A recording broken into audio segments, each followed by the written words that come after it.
I'll tell you, I'm always a sucker for any found family story, that's for sure.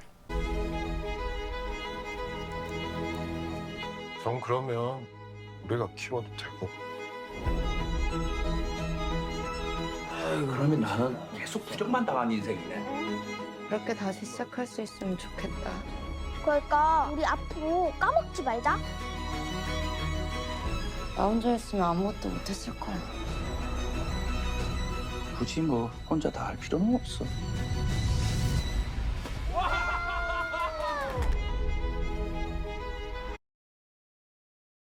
And today we have Broker. So I could tell kind of what audience this movie was aiming for, at least from an American perspective, based on how the trailer presents itself, right? Because the trailer for, I don't know if you guys heard about this one or not, Tale as Old as Time. I'm seeing a movie in an art house theater, and so inevitably I get hit with this trailer. I don't even follow Neon on like social media or anything, but man, whenever a new film that is backed by Neon or produced or put out by Neon comes out, you bet your ass I'm gonna end up seeing the trailer one way or the other.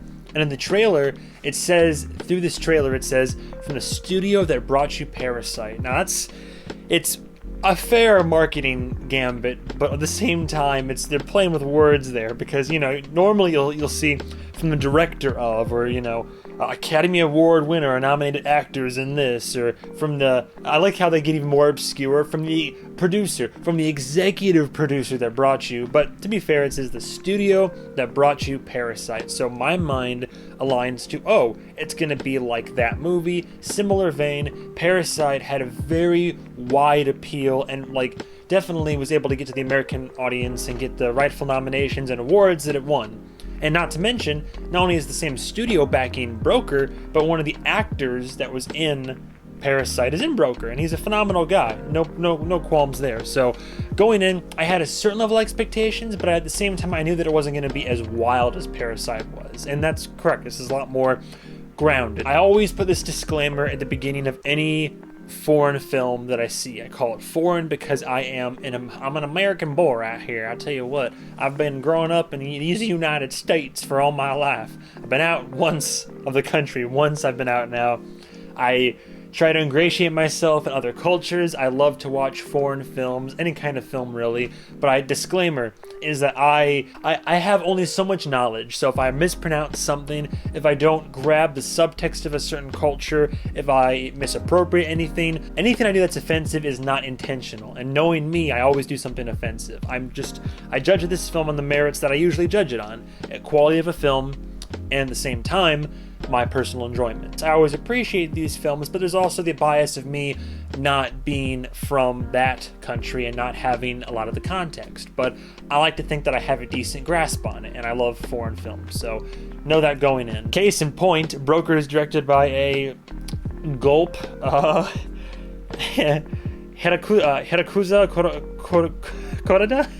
Korida? I don't know, but he's the director.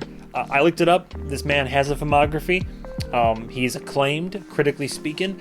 I know nothing of his work, so I think this is the first exposure I've had to his work. And I do want to make it apparent that all the cast in this movie, all the cast in Broker, are great. They all play their roles very well. They're all very good actors in their own right, and they all bring their characters forth. Nothing struck me as like, oh my god, performance of the year, or like masterful performance, but it was all very, very good. The long and the short of it is, and I like how it doesn't make the story abundantly clear, but as the movie progresses, the pieces are laid out for you and you can put it together and you figure it out. But from what the trailer shows you, there's like a found family unit of sorts, a guy and then this like orphan guy who kind of ends up being like a surrogate son, so you have that surrogate father-son thing. I might mess some of this description up, but they basically monitor. There's like in America, you could drop if there's a mother who's getting rid of her child and is not gonna put them up through the official channels of adoption, there's always been the thing where, oh, you leave your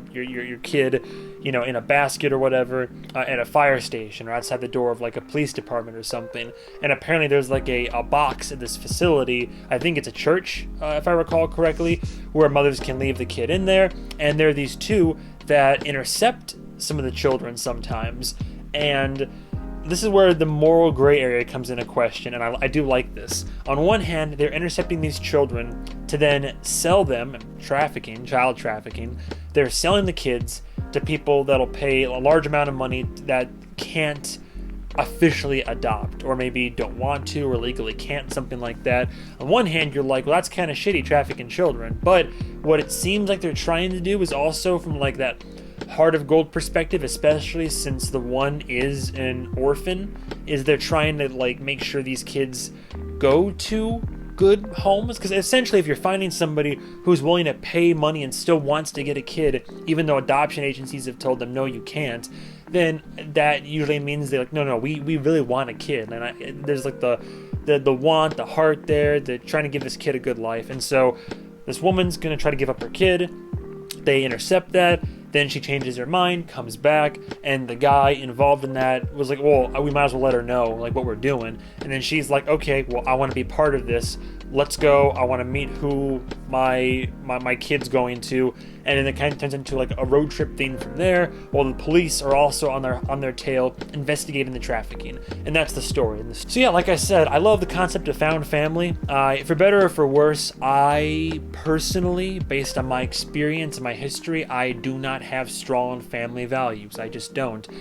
There's some legitimate traumatic reasons for that, and there's admittedly some, more like unhealthy coping mechanism, compartmentalization, how I mentally survive. I have some little bits of family that I do care about, but overall, I care more about found family and those that I've found along my journey that have become a part of my life, and who, someone who's like a brother to me, basically is a brother or sister to me. People like that I find more value in are the ones that you find and you meet, and that, through no blood relation, you form these bonds. And this movie kind of exemplifies that as well. That's the nature of being an orphan, is that you end up being either found as a family or you don't, and you have to find your own family. So I like the representation there. In terms of direction, good direction. There's a lot of well-composed shots. There's beautiful bits of country, or like, whether you're in the city. I mean, I always use this descriptor. It's kind of weird, but it's all HD. It's good shots. It's a solid foundation for a story.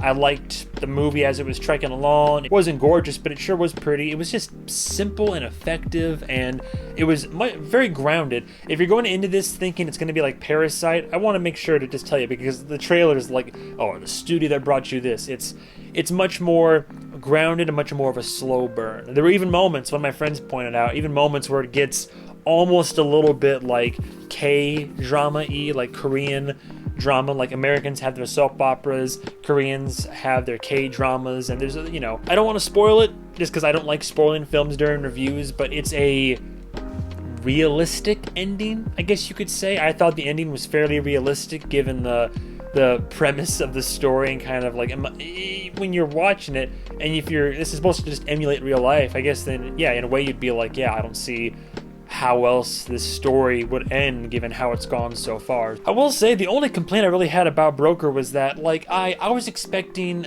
I don't know what it was. It got emotional here and there, and it was definitely, dramatic. It was well acted. It was a sad story. There were some bittersweet moments. It's not, it's nothing that's inherently good or bad or good and evil, anything like that. But it lacked the emotional punch for me, personally. Kind of like when I went to go see The Whale. Like, The Whale still punched me emotionally, but I was expecting The Whale to like rip me to shreds, and it didn't. And with this one, I was expecting like, a fairly decent emotional punch to it. And there were moments, and it got close to there, but didn't quite take me on the dramatic journey that I thought it would. It just little tiny bit of pacing issues, because like I said, it is a slower burn drama, but if you can accept that, it's going to be like 2 hours 10 minutes of that, and it's just mostly about the characters, their own trauma, their own stories, what they've experienced so far, and what they're trying to do to be better for themselves, but mostly for those around them, and just kind of like learning about each other in the process. A very human, simple yet emotionally complex story, and I did like that. End of the day, I was already going to give this a